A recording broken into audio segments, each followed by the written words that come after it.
Hi, this is Bill Prater, and welcome to the Business Builder Show, where we feature champions in their respective industries from all over the planet. Our mission is to provide you with timely, provocative, and actionable resources that will inspire, promote, and accelerate your quest for business excellence. We're going to find out the secrets of corporate training, strengths, weaknesses, and what really works from Matt Bailey. Now, Matt has been around the world training the biggest brands and the most prestigious universities about all things regarding digital marketing. He's developed curriculums for corporations like Microsoft, Google, HP, and IBM, among others. He's also taught at Rutgers, Purdue, Duke, and his curriculum is used at over 300 universities around the world. This year, not to be satisfied, he's published his fourth book on digital marketing, was recognized as one of the top 25 influencers to follow on LinkedIn. That's a small crowd of people to be in the top 25 of. Today, we're going to find out the secrets of the training and learning industry and show you how you can evaluate various training programs and the real impact on you, your employees, and your business. Please welcome Matt Bailey of SiteLogic to our interview today. Matt, it's great to have you here talking to my audience. Thank you, Bill. It is great to be here and great to make a return appearance as well. I really appreciate it. Yes, indeed. Now, everybody. So I have another podcast called Supercharging Business Success. And Matt just told you, if you want more wisdom from Matt, go back and find that on iTunes or wherever you listen to your podcast. Now, Matt, our listeners are anxious to know because they're not Google or HP or IBM generally. So who is it that you serve on this great planet Earth? The professional development space in digital marketing. And that can be pretty big and it ranges pretty far. I find the largest group of people are students who are just out of university. They've gotten enrolled and they're trying to figure out what this all is because they didn't learn it. And so now it's a completely different world. And so I find a lot of them jumping back in. I need to know more about SEO. I need to know more about conversion optimization or what even is paid search. And so they're getting more into those areas and also finding that certification is a critical way to advance their career, not just taking courses, but courses that lead to a recognition of their skills. The next group that I get a lot of are businesses that want to train their marketing team. And that can be anywhere from 1 to 10 people, depending upon the size of the company. And so they're putting their employees through. And the other side are people that are looking to make a career change. And I would say a midlife career change. For example, I have got one woman, she has been in legal copywriting for 20 years. And now she wants to take those skills and do something digital. And so the learning process is enabling her to see so many opportunities as she goes through. That's traditionally my market now, but every once in a while, I still get out and get to some of the larger companies, which helps me understand where their pain points are. And what's funny is that they have the exact same pain points as small businesses, as individuals. Everyone has the same question. So there's a little bit of uniqueness, but we all have the same questions when it comes to digital marketing. Okay, digital marketing. What in the world are the problems that exist? I always been told, Matt, that the landscape changes all the time. You never know what in the hell the big players are going to do, etc. So can you be clear about what the problems are that you, your company, and your training programs can solve? That is a great question because it's also a question I get about the training material is how do you keep it from going outdated? And I'll tell you this, there are things in the digital realm when it comes to building websites, marketing websites, and marketing your business online. There are certain core concepts that have never changed from day one. I used to build websites in the mid 90s, and it was a constant progression of learning. But what we're learning is how people respond to a digital interface, how they respond to different things. But persuasion is still the same. Building a marketing pitch digitally or in person is still the same. And so a lot of these concepts haven't changed. What changes frequently are, number one, tactics, because someone found a loophole and now everybody's doing it, and it will only work as long as a search engine figures it out and then it's done. Or just changes in the industry. I like to tell people that social media platforms, if you're doing social media, they honestly don't care about you. They care about making money. They're all publicly traded. And so they're going to do what suits them. And we need to learn how to react. But your marketing shouldn't change. How you present your company shouldn't change. And so I like to call it Big M marketing, and how we apply that digitally. And those concepts, they don't change often. They're very evergreen. It's just the tactics that change as we go through that. Okay, I love the way you've separated the concept of strategy versus tactics, and the tactics are the ones that are changing quite a bit. But the big M, as you called it, sounds like it seems pretty much the same. So Matt, maybe our listeners would really benefit if you could tell us maybe a case study or two about how you go about solving those problems. Maybe a case study of an emerging entrepreneur or a student just graduating, and then maybe a larger organization with, like you said, maybe 10 people in the marketing department. Maybe a couple quick case studies in how your services solve the problem. Absolutely. So I just talked with some of the students that I have come through. They are trying to do everything. I'll get a marketing department of one, and they're responsible for so many things. And even if I get 2 or 3 people from a company through, the biggest thing is they're trying to wrap their minds around what all is digital marketing. And I'm familiar with this area or this area. And in my certification course, I cover 9 disciplines. And those are paid advertising, SEO, conversion optimization, email marketing, social media marketing, and there's a couple other things in there as well. But the big thing is, how does this all work together? How does it enable me to put together a comprehensive plan? And how do I know when to use search?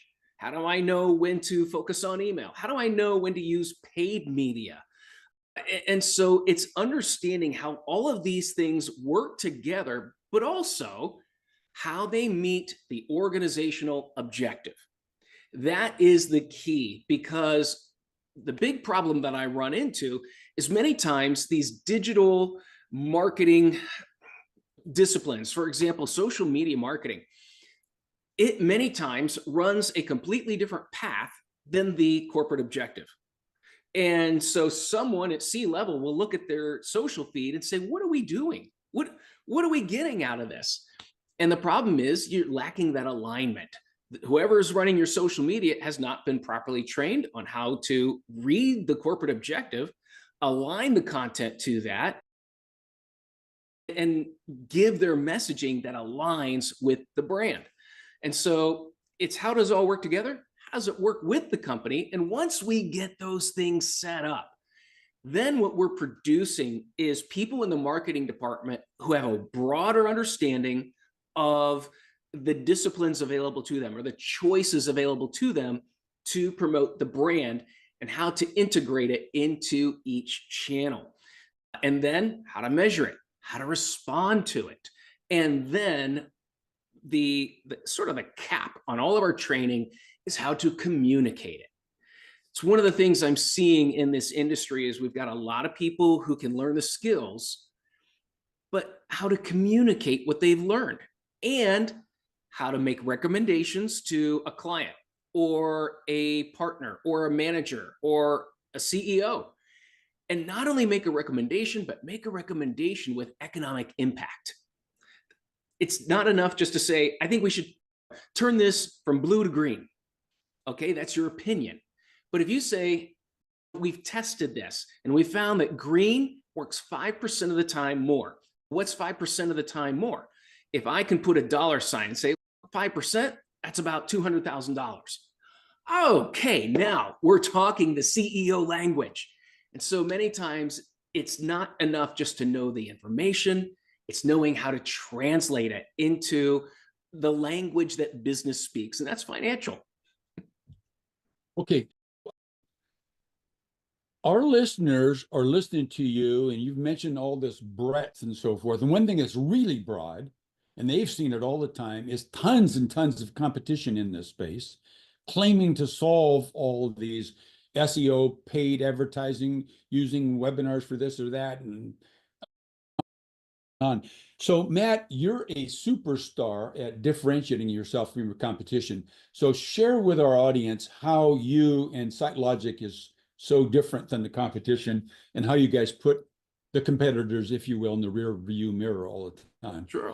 Thank you. Primarily in the training space, Bill, I started in training about, I want to say about 20 years ago.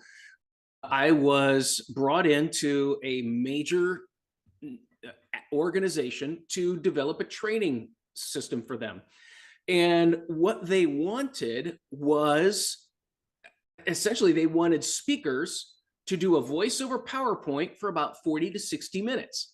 Not about you, but sitting there listening to a voiceover PowerPoint and watching a video for almost an hour is terrible. It's a terrible way to learn, but that's what has happened in our industry. We have video-based learning, and then to make it even worse, when COVID hit, everyone thought remote learning was going to be the way to learn. And it couldn't have been more wrong, because here's the cold hard fact of the training industry. And your large training companies know this, that the average completion rate, someone who watches all the videos and gets through the entire course, is usually less than 2%. That's crazy. So 100 students enrolled and paid for. Yep. 2 of them make it to the end. Wow. Absolutely. Absolutely. If you can double that to 4 or 5%, that's incredible. And that will get the attention. And you know what doubles it? Is having a live instructor. That there is video, but now there's also a live instructor that I can talk to, I can ask questions with. And so when then you integrate that with in-person training, your completion rates shoot up to around 20 to 30%. It's all about how that training is used and managed. And so there's a lot of companies, we'll talk to them about their training, how they set apart their training area. And I see companies that say, we tell our employees to go to YouTube, which, my head just exploded. Because are you vetting the videos? Do you have a playlist of something that they should watch, and have you watched it? Does it align? Because you're going to get very general advice. You're not going to get anything specific. Same thing if you watch an hour and a half of videos, whether they're 5 minutes long or 20 minutes long, it's generalized content, and that's all it is. You might get a downloadable worksheet or anything like that.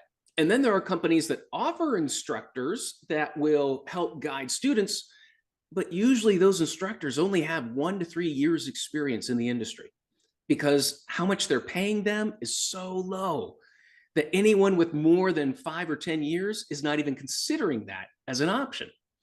So what distinguishes us is you'll come, our videos are short, but you watch a couple videos and you get an assignment. And you have to do this assignment as if, and for those that come through, I have it do them for their company. Do this research for your company in this space, and then report it. And I give them scenarios. Report it as if you are presenting to the client or to the CEO or to your team. Present it by email. Or another assignment is present it by PowerPoint and record yourself presenting it. And then typically the culmination is you make a live presentation to me with my staff, and we're not only working with you on your research, your recommendations, and the information that you've learned, but how you're presenting it. Because again, that's the missing piece that so many companies have arisen as a major problem, is that communication piece. And so that's what distinguishes us, is Where else are you going to get people with more than 20 years experience in the industry, agency, brand, looking at your students' homework and evaluating it in terms of their knowledge, capability, but also their presentation skill? I'm curious, with this approach, which I certainly understand and admire, and I'm telling you, listeners, extremely unique in Matt's space. What sort of percentage, I would imagine it's very high, what sort of percentage of the students starting end up finishing, if you will, graduating, getting certified, et cetera, getting their diploma, if you will? Right now, as far for the certification course that we have, I have the highest pass rate in the industry at about 86%. So that's just for the certification course. For our other courses, we are running between, I'd say, about a 93, 95% completion rate. And the main reason is we contact all our students weekly. What are you doing? And if someone goes 2 or 3 weeks and we see they haven't logged in, they haven't done anything, it's just a quick note. Are you doing okay? Is there something we can help you with? It's that personal touch that we want to maintain throughout the course. Okay, excellent, excellent. Okay, so Matt, let's talk about SiteLogic. So let's talk about how you came up with the idea, what made you decide to take the risk to become an entrepreneur? What have the major milestones been? What have you learned through your mistakes? Give us the story of SiteLogic. I could write a book about what I've learned from mistakes. No, book number 5. I tell you what. So I started out in real estate and building websites. And this was back in the 90s, because if you wanted outside the local paper, the local MLS or anything like that, that's when I started learning how to build websites, but not only that, how to sell through websites, because it was lead generation. So I had to learn what was the best use of my time as I did this. So I was getting leads through the website, but then also physically taking people to properties and walking them through.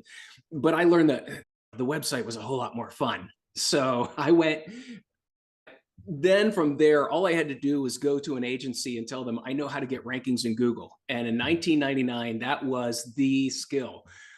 So it was easy to get hired. So worked for both agency and corporate, to the point where I realized, you know what, I don't like the agency, how would you call it? The agency, just how it works. Take as many clients as possible and then try and manage them with as few people as possible. It just seemed like a system that was just very unsustainable. And when I saw clients that I had brought in not being serviced well, because we've got new clients, and some of your listeners may find that this is a pain point. I paid my company to build me a website, and as soon as it was done, they wanted nothing to do with me. Oh, and the problem, and that's because that's what they do. They build the website and that's it. And so to service the website, because this is also where I was departing ways, that, wait, just because you built it doesn't mean it's right.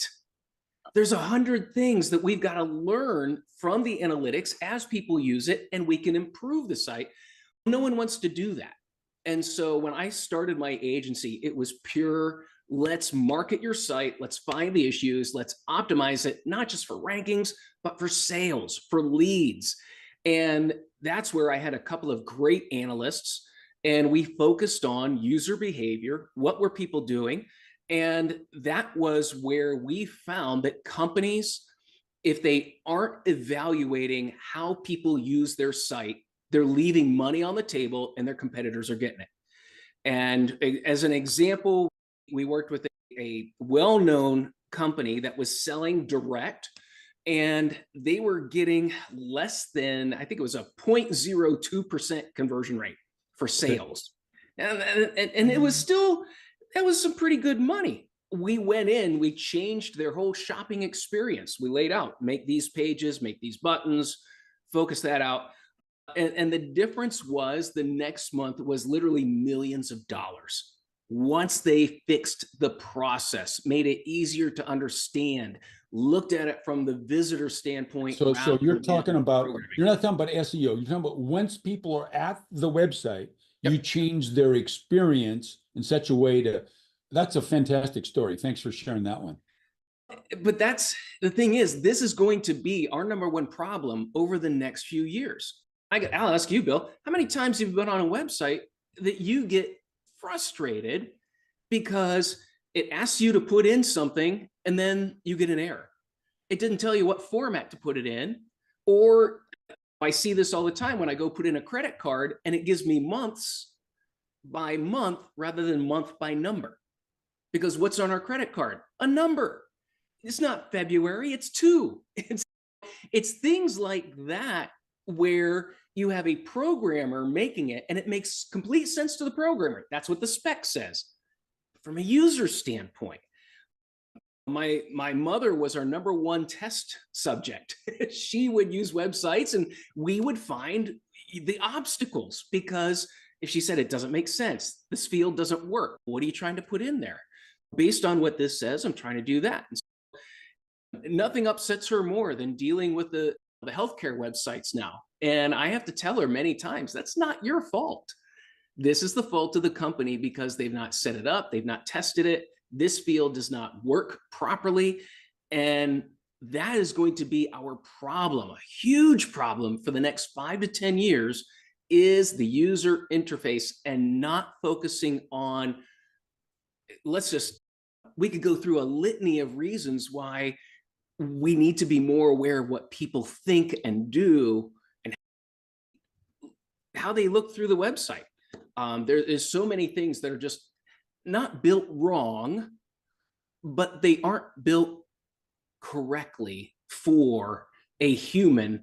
And let's just think, has it been tested with an 80-year-old woman who's trying to figure out her healthcare?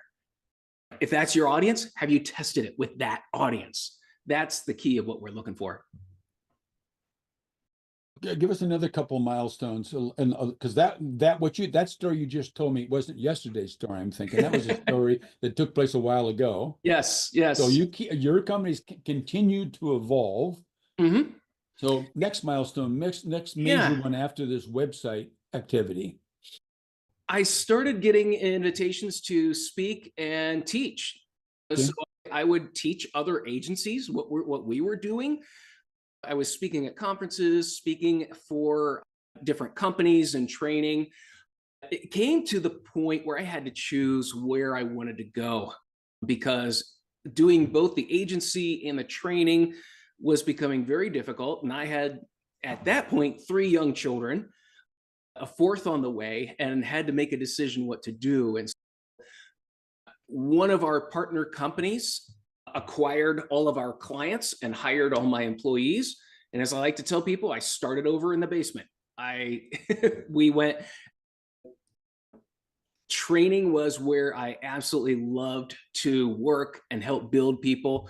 And so that was where we started off. And one of my first clients was Microsoft, and worked with them and traveling around to all of the Microsoft offices around the world and doing workshops for their marketing teams. And that was just a fantastic way to get that side of the business up and running very quickly. I bet it was. I bet your wife and children didn't like that very much. When I got home, I was home. That was the key. That was the key. I wasn't turning around and going to the office. I wasn't. Okay, good. Yeah, I wasn't wrapped up with client work. It was when I was done traveling, which was a couple of days out of the month, and then I was done. And so it was good, good. Much, much better. So what was the next milestone along your journey, business growth journey? The next milestone was, I do a lot of video training for other companies such as Udemy, LinkedIn. I've got video content in so many places, but I was becoming very impatient with how those training courses worked, that I would show up, record videos, and then go.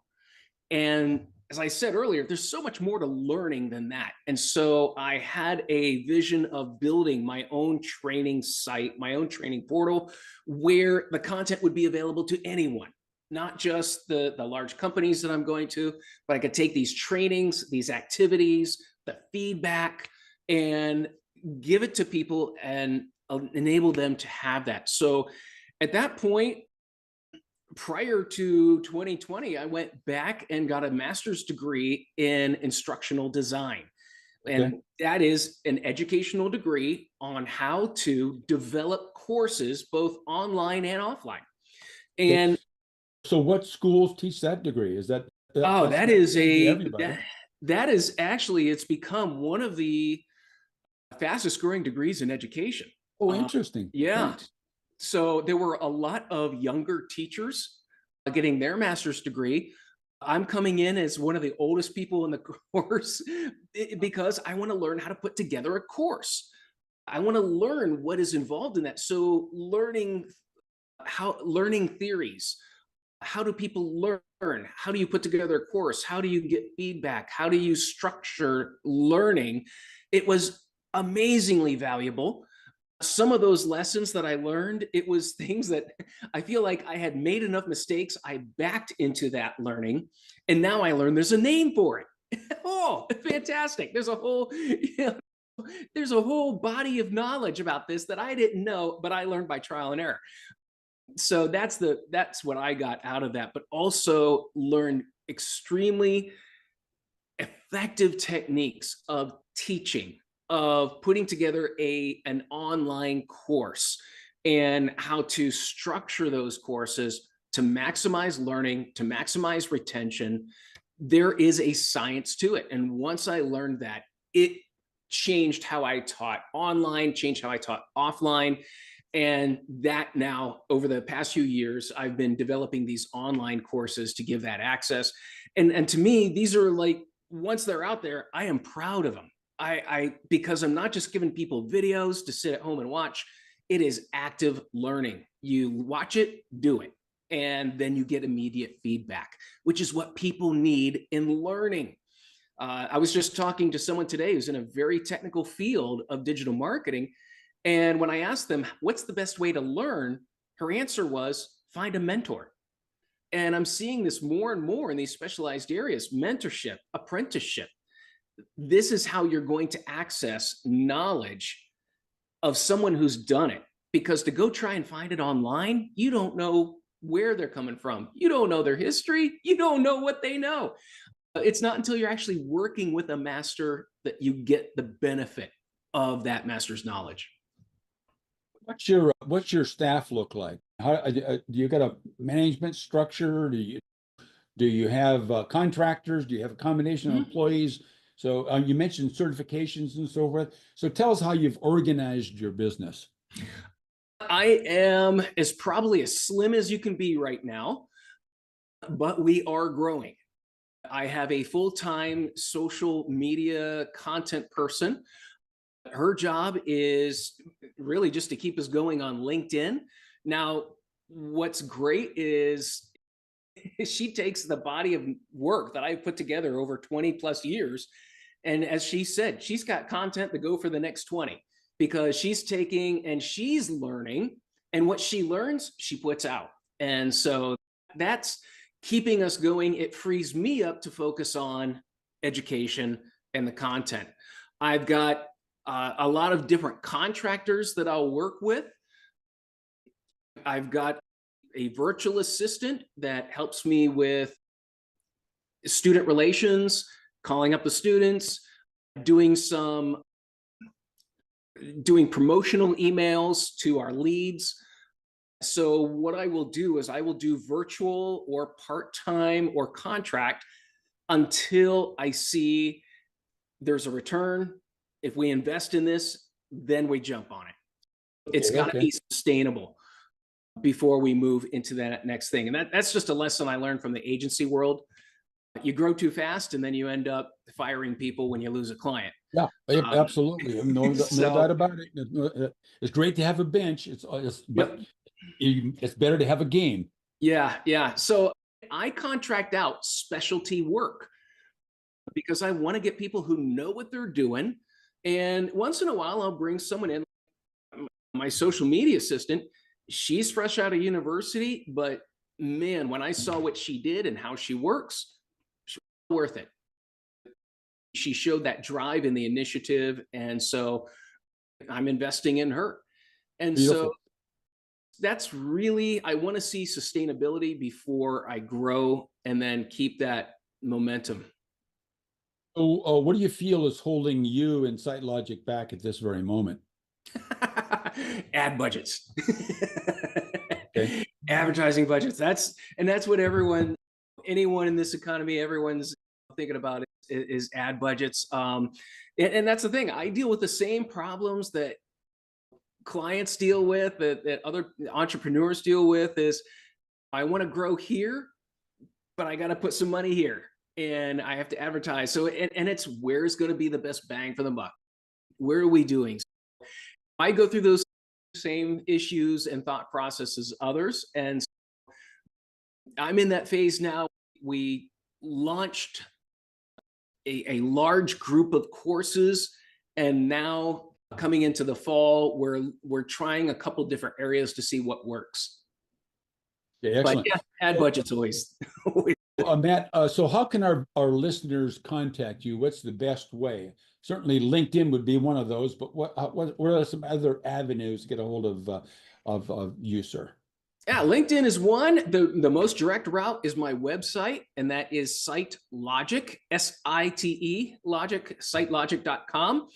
Or you can go direct to the learning site, which is learn.sitelogic.com. That's the best, most direct way. You can contact me from there. We offer scholarships for individual students. However, companies, if you've got a team of more than 3, we offer discounts. And so we want to make it work because our goal is to create the next generation of digital marketing leaders, not just digital marketing workers, leaders. Okay, excellent. So Matt, excuse me, what's one question that maybe I should have thought of and asked you, I didn't. So what's the question that would give greatest value to the audience once they hear the answer from you? So the question and the answer, please. Wow. I felt like you did that when you asked me what distinguishes, because being able to say I've got the highest pass rate of any vendor, that that alone right there is a big brag point that I have been sure to ride on that. The other thing is, I tell you what I'm offering is, if there's anyone else offering something that's on par with what we're doing, that would be the question. And the answer would be, there are a few, and they are master degree level courses being offered at 3 different universities. That's who's doing what we're doing. And yeah, that's the level that we're working at. We're a little bit cheaper than the master's degree, but we'll get you that certification. And not only that, equip you with what you need to succeed. Yes, great. I was thinking there's probably not very many places to go. Matt, thanks very much. I enjoyed our visit. Our listeners, I know, profited immensely from hearing what you had to say. They know how to get a hold of you now. So thank you again. Absolutely, Bill. Always a pleasure. Thank you for the invitation. Excellent. Now, everybody, in closing, let's focus on the single fact that our businesses don't become extraordinary in a single moment. Instead, they get there as a result of the owner first having a strategic vision, second, having a system to execute that vision, and 3, leveraging high performance teams, whether or not they work directly for you or they're outside resources like Matt Bailey right here, right now. So thanks for listening. You can find those 3 elements by going to my YouTube channel called @Business Mastery Pro. So enjoy yourself, go there, get access to the resources, and we'll see you soon. Matt, once again, thanks for spending your time with us today. Thank you, Bill. And yeah, couldn't have said those 3 things better myself. Amazing.